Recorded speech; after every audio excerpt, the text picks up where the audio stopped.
একটু দেখো দিদি। হ্যাঁ বলো বলো। তোমার কার্টন। ও আচ্ছা সরি। কেমন আছো দিদি?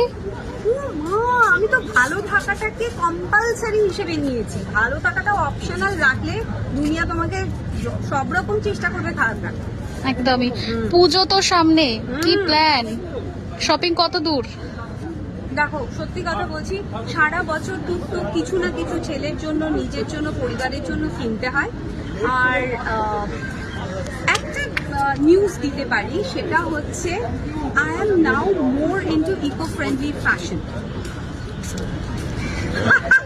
This is also fashion. কেটো না এই জিনিসগুলোই না ভাইরাল হয়ে যায়। So hello,